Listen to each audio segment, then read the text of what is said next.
नमस्कार। आज हम लोग नाड़ी शोधन प्राणायाम की शुरुआत करेंगे। नाड़ी शोधन जैसा कि शब्द से स्पष्ट है, नाड़ी कहते हैं जैसे शरीर में ब्लड सर्कुलेशन के लिए नसें होती हैं जो पूरे शरीर में रक्त संचार का काम करती है। जैसे देश में कहीं भी आने जाने के लिए सड़कों का जाल बिछा हुआ है, वैसे ही हमारे शरीर में ब्लड सर्कुलेशन के लिए नसें हैं और जो एनर्जी का फ्लो है उसके लिए नाड़ियाँ हैं। तो उन नाड़ियों का शुद्धिकरण कैसे हो? उसमें जो कचरा जम गया है, जो विषैले तत्व आ गए हैं,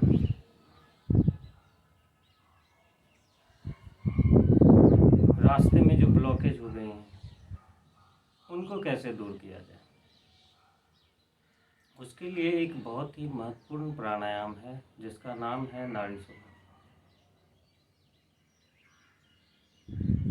ध्यान के लिए शरीर और मन को तैयार करने में इस प्राणायाम का बहुत महत्व है, क्योंकि जब तक शरीर और मन संतुलित नहीं होते हैं, कोई भी एक पक्ष अगर आपका अधिक है तो ध्यान में बैठना बहुत मुश्किल होता है।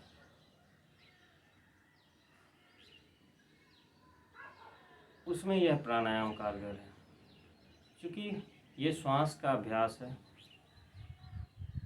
तो इसमें ऑक्सीजन आप अधिक मात्रा में लेंगे, शरीर को मिलेगा, कार्बन डाइऑक्साइड बाहर होगा, रक्त का शुद्धिकरण होगा। जो नर्वस सिस्टम है आपका, उसमें जो संतुलन खराब होता है, यह प्राणायाम उसमें भी फायदा करेगा। तो काफ़ी अच्छा अभ्यास है। रोजाना के अभ्यास में आप इसको शामिल करें। और ये प्राणायाम ऐसा है जिसका अलग अलग चरण है। आज हम नाड़ी शोधन प्राणायाम के पहले चरण का यानी उसका पहला अभ्यास करेंगे। इसके लिए किसी भी आरामदायक आसन में बैठिए, जैसे आप बैठ सकते हैं। वैसे योग में इस तरह से बैठने को पद्मासन कहते हैं।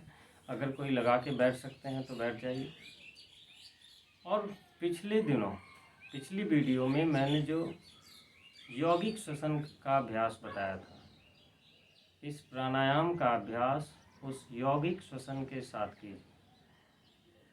यौगिक श्वसन में श्वास को पूरा धीरे धीरे लंबा गहरा किया जाता है। जो श्वास लेंगे छोड़ेंगे बिना आवाज़ के लेना है, मगर पेट से लेकर पूरी छाती तक ऊपर तक भरना है। क्योंकि श्वास लंबा गहरा करना है, मगर लंबा गहरा करने के प्रयास में इतना जोर मत लगाइए कि पूरा शरीर तनाव से भर जाए। लंबा गहरा श्वास, यौगिक ब्रीदिंग का अभ्यास बिल्कुल तनाव रहित होकर करेंगे। तो किसी भी आरामदायक आसन में बैठेंगे इस तरह से, या जैसे आप बैठ सकते हैं। स्पाइन और सिर को सीधा रखिएगा, क्योंकि ये अगर झुकेगा तो आपका लंग्स दबेगा। फेफड़े पे दबाव नहीं हो, छाती खुली रहे, इतना सीधा होकर बैठ जाए। जो लोअर बैक है आपका, उसको थोड़ा सा आगे की तरह इस तरह से टाइट करके रखें तो स्पाइन सीधा हो, कंधा बिल्कुल लूज। अब इसमें एक मुद्रा अपनानी होती है, जिससे नाक के दोनों नाक के छेद को कभी इसको बंद करने के काम में आएंगे, कभी इसको बंद करने के काम में लाएंगे।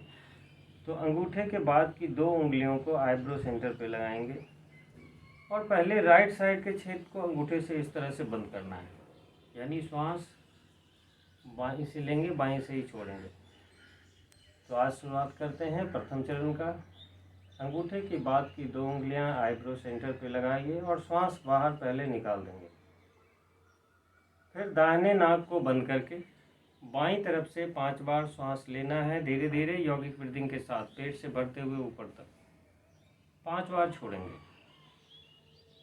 जब इस तरह से बाईं तरफ से 5 बार हो जाएगा तो जो 2 उंगलियां आईब्रो सेंटर पे, जो तीसरी उंगली है, उससे बाईं तरफ के छेद को इस तरह से बंद करेंगे। फिर दाहिनी तरफ से 5 बार सांस लेंगे, छोड़ेंगे, फिर हाथ नीचे लाकर दोनों नाक से एक साथ। यह इसका एक चक्र होगा। 4 से 5 राउंड, 5 चक्र आप इसका अभ्यास करें। आपको कुछ ही दिनों में इसका फ़ायदा महसूस होने लगेगा। तो शुरुआत करते हैं। पहले नासाग्र मुद्रा में लाएं हाथ को, पूरी श्वास बाहर निकाल कर लंग्स को अच्छे से खाली करेंगे। फिर लेफ्ट साइड से 5 बार धीरे धीरे बिना आवाज़ किए दाहिने नाक को बंद कर देंगे अंगूठे से। बाईं तरफ से लंबी गहरी सांस धीरे धीरे।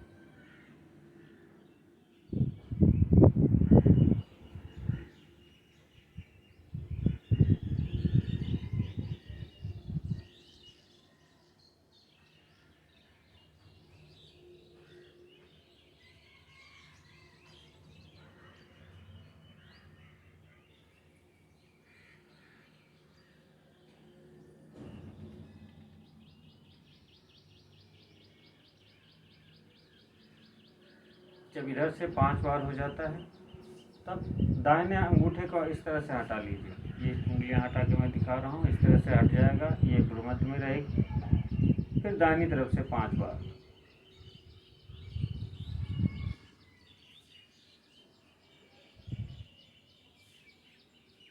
सांस लेने छोड़ने में आवाज़ ना हो, इसका ध्यान रख के आपको करना है।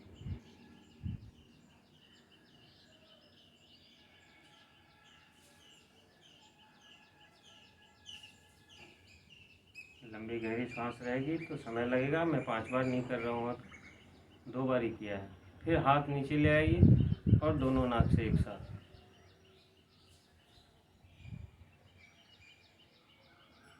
रिलैक्स होके कीजिए, चेहरे में तनाव ना हो, फेस मसल्स को रिलैक्स रखें।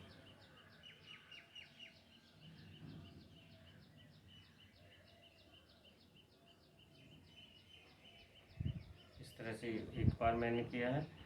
तो 5 बार दाहिने को बंद करके लेफ्ट साइड से, फिर इस साइड के बंद करके दाहिनी तरफ से 5 बार, फिर हाथ नीचे लाकर दोनों नाक से एक साथ 5 बार। ये 15 श्वास का एक चक्र है। 4 से 5 राउंड इसका अभ्यास कीजिए। अगले स्टेज के लिए ज़रूरी है कि आप इसका अभ्यास सुबह शाम रेगुलर कीजिए, कम से कम एक समय तो कीजिए ही कीजिए।